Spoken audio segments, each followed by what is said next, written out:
It's the end of the year. How on earth is it possible that I managed to read even more this month with the holidays going on, with extra sprints, with the 12 days of Christmas, and I beat my record and I read 32 books this month.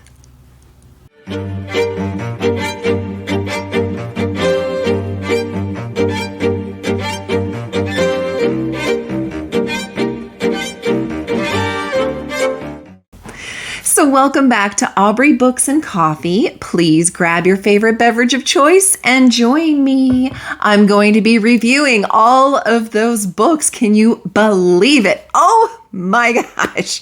Now, to be fair, some of those were DNFs, but still, you guys, I am excited and I am just so blessed. I am so blessed with how this year ended, and this entire year with you guys has been phenomenal, but more on that in a minute.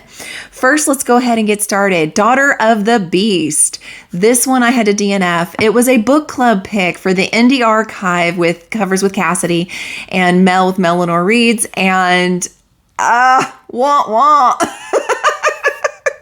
I couldn't do it, you guys. It's supposed to be following a girl who is like not even of driving age, and she talks in those, what do you call that, $20 words, like super long words for everything. And it was so slow, and just the way that she looked at the world and the way she reacted in the world didn't at all seem like a teenager. It was in a manner I would expect someone that's in their 60s and 70s to talk and see the world. So yeah, it just wasn't vibing for me. Each section, instead of part 1, part 2, part 3, is broken down into stitches. I couldn't even get past the second stitch. I just couldn't do it. So not for me. But then I did go ahead and finish The Scarlet Alchemist. And as you've seen in my other video, if you watched with my amazing 5-star breakdown and everything, this I gave a 3-star. And it is also fully digested in Once Upon a Book Club vlog for this book. So feel free to go check that out. But it was a good and decent story. I did enjoy myself with it. Then I finished West Wind.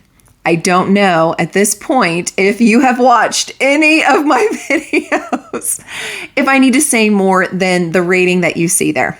I think we'll leave it at that. Feel free to watch the Once Upon a Book Club Romantasy vlog. Then I finished Yellow Wife. Now this I gave a 4-star to. It was so good, you guys. It was heartbreaking, but it was so well written.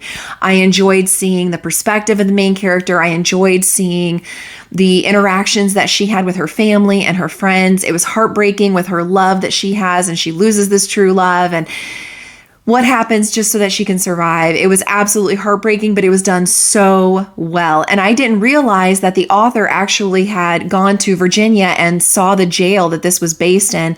And so she wrote this story based on that. And she did a fabulous job. I highly recommend you go pick this up, but do beware of trigger warnings and know that it's going to be a rough ride, but it's very well done. Then I finished We Sold Our Souls. As only Grady Hendrix can do, this is a 3-star. This is a horror with humor and heavy metal and all the things. And you can just feel that he enjoyed writing this book, and we enjoyed reading it. And I made this into a Christmas gift for my husband as a book box so we could open gifts as he read and listen to QR code musics. And it was just so fun. I loved this book. I love Grady Hendrix. Go check him out if you haven't yet. Then I finished Spinning Silver. This I gave a 4-star. It felt to me like a cold Russian fairy tale kind of story. It gave me some vibes of The Bear and the Nightingale. It gave me some vibes of, I don't know, just again, going back to that whole Russian kind of theme. And it was very good. Some of the wording in it was just spot on and made you feel like it was, I don't know. I don't know how to describe this other than like butter. Like it just spreads so smooth on it like butter. And so kind of the flowery language of The Last Tale of the Flower Bride, if you've read that, or Laini Taylor's books, it just feels kind of like that. And I love the prose like that. It feels beautiful, especially for a story, especially for a cold wintry theme. Highly, highly recommend you guys pick this one up. Then I read Radiant Sin. This got a 3-star. It continues the Dark Olympus series. It's spice. You know what it is. This one follows Apollo and Cassandra, and it's more of the same of what you've seen Katie Robert doing before. So I don't think I need to go into more detail with that. Then I finished Unseelie. This got a 3-star. This follows the two sisters. One is like a rogue thief, and the other one has powers and abilities, and how they're kind of navigating this world and surviving. There's some great autism representation going on in this book that I did not expect. It was a good, fun story. It's not anything that blew me out of the water, but it was a fun ride, and I do recommend it. Then I finished These Infinite Threads. This I gave a 3-star. It's the sequel to This Woven Kingdom. I really enjoyed This Woven Kingdom. Not so much with this one. I'm thinking it's falling into the curse of the second book. I will give the third book still a chance when it comes out, but yeah, I'm not necessarily recommending reading this one. I'm saying hold out until the third and let's see how it goes. Then I finished A Study in Drowning. This I gave a 2-star. So many people are saying they enjoyed this story, but for me, it was a whole lot of dialogue with not a lot of plot. You hint very heavily that there's this like fae kind of king bad guy, but you never actually really get anywhere with that or see a lot of him. And that is just so disappointing to me because it felt to me like it was going to be a kind of darkness, bring me into a gothic, dark kind of magical world, and it just didn't. Lots of trigger warnings in this book as well, so do be careful of that. Then I finished City of Dragons. Yay, Robin Hobb, 4-star. This doesn't even wrap up this 4-book series. I'll be doing that in January. But what can I say, guys? You've got dragons, you've got women giving birth in storms, you've got kidnappings, you've got a plot to overthrow the current regime, like so much going on in this book. And I was there for it and I loved it and I ate it up and I cannot wait to continue. Then I read The Girl in the Stars. This I gave a 3-star. I have a love-hate relationship with Mark Lawrence. Sometimes I really enjoy his writing, sometimes not. I read Red Sister for the very first Mark Lawrence I'd ever had, and that one I gave a 3-star, but I didn't even want to continue the series with Backlist Book Club with Cassidy. This time we're doing this series, and I actually was intrigued. This is, again, a cold kind of ice world. For the kids that they deem not going to be able to survive the winter, they throw them into this pit, and that's the last that you hear of them, so you assume they die, right?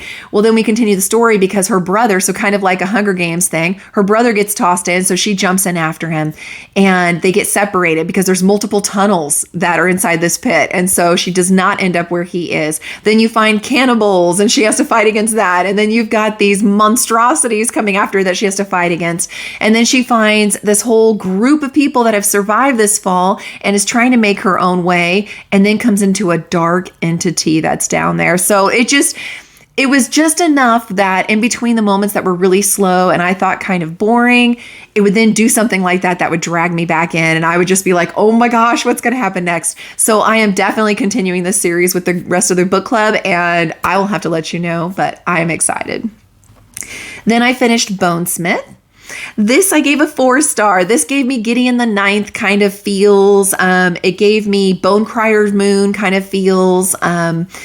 It's magic. It's a kick butt female lead. It's a enemies to lovers. It had a lot of those boxes that it checked, and it was a lot of fun. So don't expect anything earth-shatteringly new in this, but if you want just a fun, magical assassins who are training and wanting to be recognized for the power they have kind of a story, pick this one up. It was fun. Then I finished The Echo of Old Books.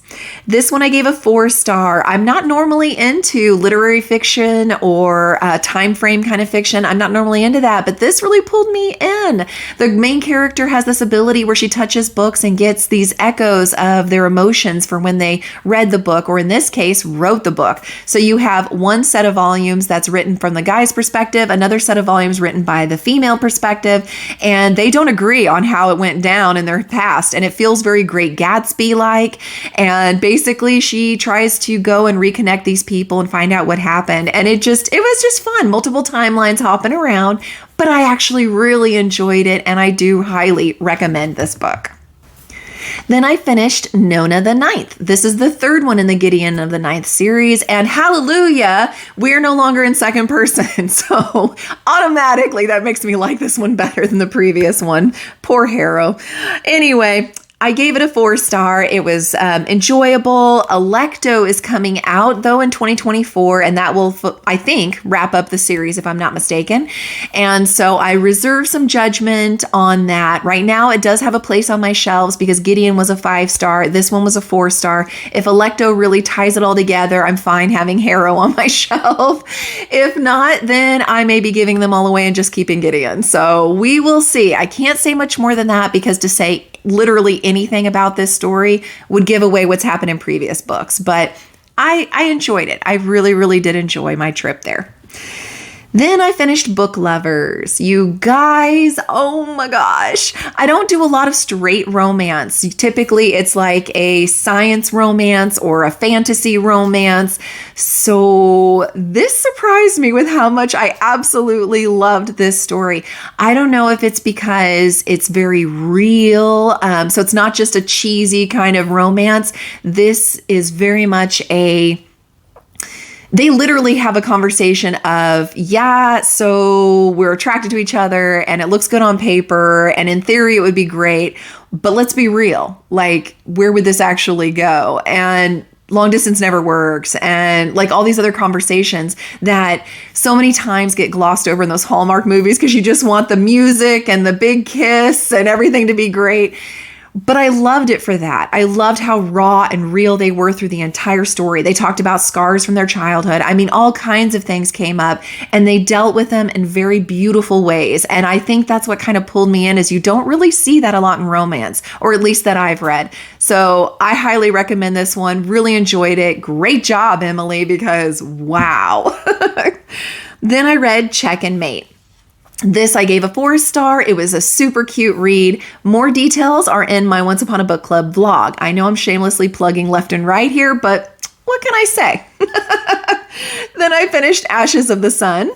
This I gave a 5-star. This was my first Django Wexler. Oh my gosh, it did not disappoint. This is one that I've heard a lot in the booktube world. I didn't really know what to expect. They said it's kind of Star Wars-esque. Given that I am a huge Star Wars fan and I've been reading the Star Wars books, I'm going to say not really Star Warsy. I get what they're saying. There is an almost Force-like quality that people can control and use. But that's about it. So I wouldn't say Star Wars necessarily. But I do love that it's got these two siblings and something bad happens in their youth and they get separated. Then years and years later, you've got the sister that was taken by the government, raised with the government because she's got these powers, Force-like abilities, and she's trained to want to protect them and use her abilities for that.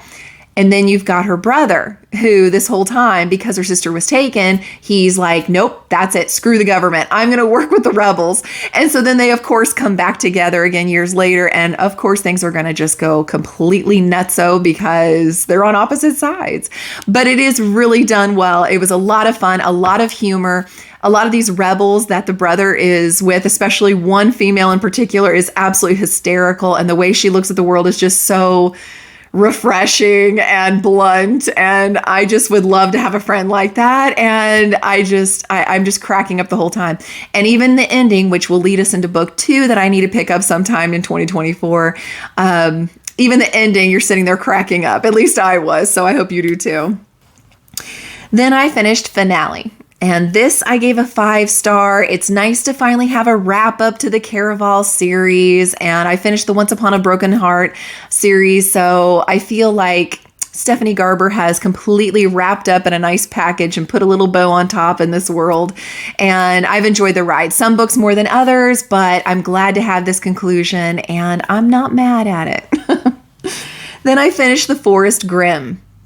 This one I gave a 4-star. It was so cute the way that they handled the fairy tales and bringing things in. And there's, a curse that's on the village. And each year there's like a lottery and they have to try to go into the forest to bring the people back that have been taken and lost. And it's just so good though. It is so good.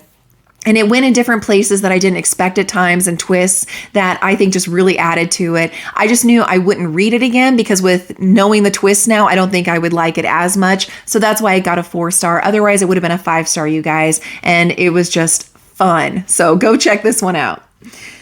Then I finished Never a Hero. Oh my gosh, this is the sequel to Only a Monster. I was so excited about this one coming out, and so I was disappointed. I think it fell into the curse of the second book, honestly. I think half this book could have been done without. You could have edited it out, and it would have made the pacing better, and I think I would have enjoyed it more. I get that if you're wanting to make it a trilogy, you have to stretch things out, but there was so much of this that was just completely unnecessary, in my opinion, and it just caused me to downgrade it there to a 3-star. We'll see. Hopefully the third one's better. Then I finished, or I should say tried to finish, Threadneedle. This I DNF'd. I'm sorry, Kim. This was her book club pick. Ugh. Literally, the magic system is all about knots that you put in like your sewing, knitting, crocheting, and I can't. I just can't. There was so much talk and talk and talk with literally no plot progression. And then Lynn, I love you, Bookworm Lynn. She's like, just give it past the halfway mark because then it actually gets better. I couldn't do it. I could not get to that halfway point, even knowing it supposedly gets better, because I'm like, what if it doesn't? So I'm sorry, but I couldn't do it, and I DNF'd it. Then I finished Garden of the Cursed. This I gave a 3-star. I am going to be continuing the series. I thought it was a standalone, so that surprised me.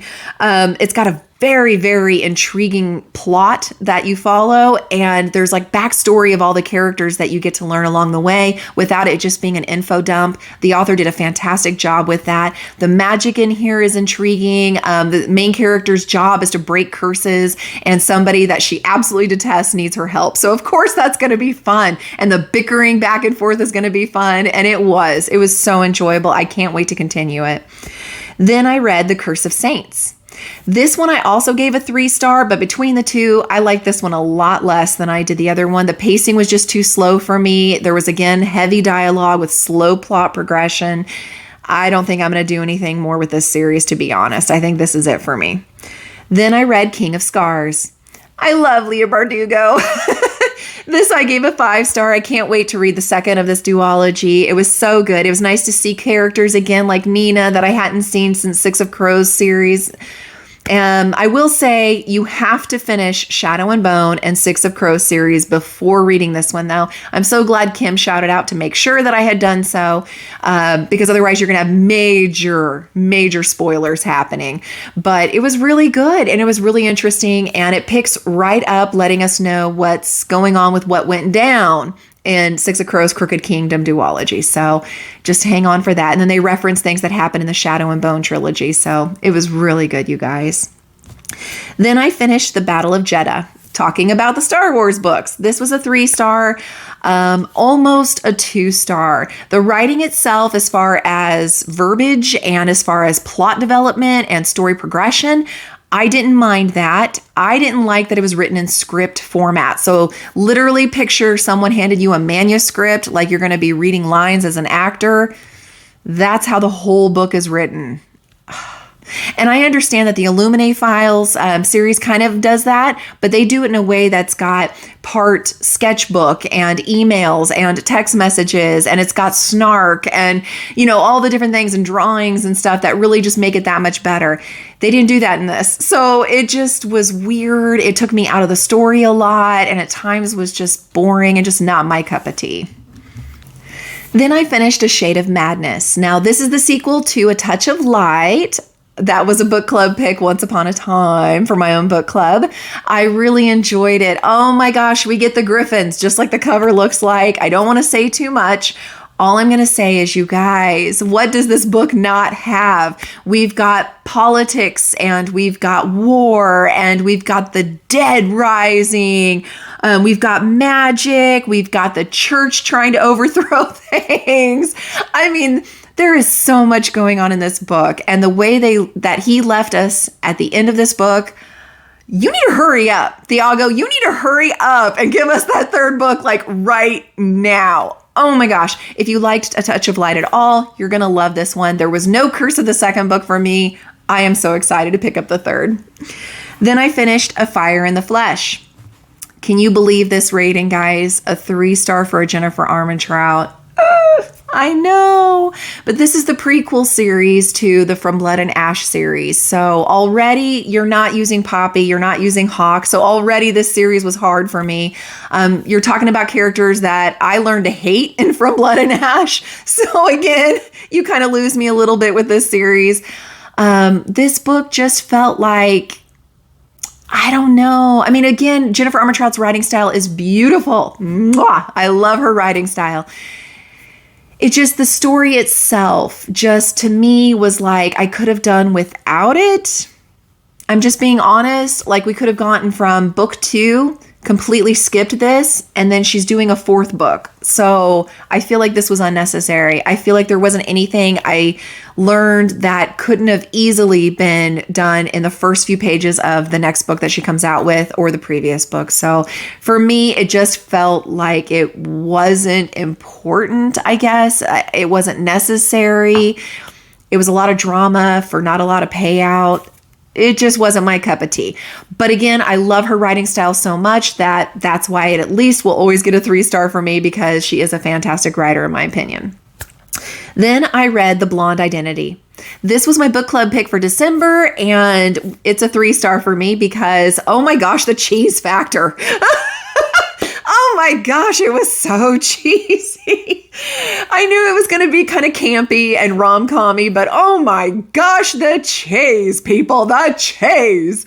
It was literally every rom-com trope you could possibly think of. They threw into this book. They threw in enemies to lovers. They threw in the evil twin. They threw in spy stuff. They threw in some pretending to be married when you're not married. They threw in there's only one bed trope. They threw in, oh my gosh, my sister hates my man trope. They threw in, he's not who I thought he was. My name's not Michael Vaughn. They threw in everything you could possibly think of in here. And it just was so very cheesy. So anyway, I wasn't miserable, so it gets a 3-star, but do not pick this up if you are hoping for any kind of a true serious-y story, because it's gonna hurt you with the cheese. Moving on, NetGalley. I so appreciate you, NetGalley. Thank you for advanced copies. And even if books are already out, I always appreciate having it available on NetGalley so I can read, review, and help that poor pathetic score I have going on right now. So first, I finished Griever's Blood. This I gave a 3-star. It is the sequel to Combat Codes. Combat Codes I adored. This one, not so much. It was, again, the curse of the second book, I think. It was very slow. It was very wordy. There wasn't a lot of true action. The first part of it I actually enjoyed better than the middle and the end. And it's funny, but even the main character, I'm starting to get where I could care less about him because of this story. And I'm actually more interested in his mentor. His mentor's story kind of came out more in this. And that I actually was intrigued with and enjoyed reading. So it was a miss for me. Then I did This Dark Descent. That I gave a 3-star as well. It has horses, it has magic, it has politics. It was an interesting story. Again, it wasn't anything that was super new for me to read. I'd read things like that before, but I did enjoy the ride and I enjoyed the friendships that they had there. So I say it's worth reading. Then I finished A Fate Inked in Blood. This is the book everybody's so excited about Jensen coming out with, and it's well written. It is. It's well written. It's got a forbidden love kind of going on. It's got magic from the gods. It's got the dead that rise. I mean, there's lots of things going on in this story, and it feels very Viking or Norwegian kind of setting. And I wasn't mad at my ride. I enjoyed it. I probably will not continue the series though, just because it's a little heavy on that politics stuff that, I just don't typically go for. So that's the only reason, though. I enjoyed it. I think you guys would too and should check it out. So that's it for all of my books for December. Last but not least, we knew I did the Nesta Archeron Stairs and completed that earlier. And for the Lord of the Rings Miles, guys, I threw the ring in the mountain. Woo! I went to Mordor. I did. I threw the ring in. I did. I did my challenges. I completed my challenges. I'm so excited. So wait till you see tomorrow in my TBR game, the madness that happens. And of course, my new challenge for the new year. Let's see if I can challenge myself even more. Thank you guys so much for a fantastic December. We're at 400 subscribers now. Can you believe it? Don't forget, February will be my own readathon with prizes. So keep filling out those D&D sheets. Check out the video. I'll make sure to link it below if you didn't know about it. Join us on Sprints every Friday at 9 a.m. Take care, guys. Have a happy new year.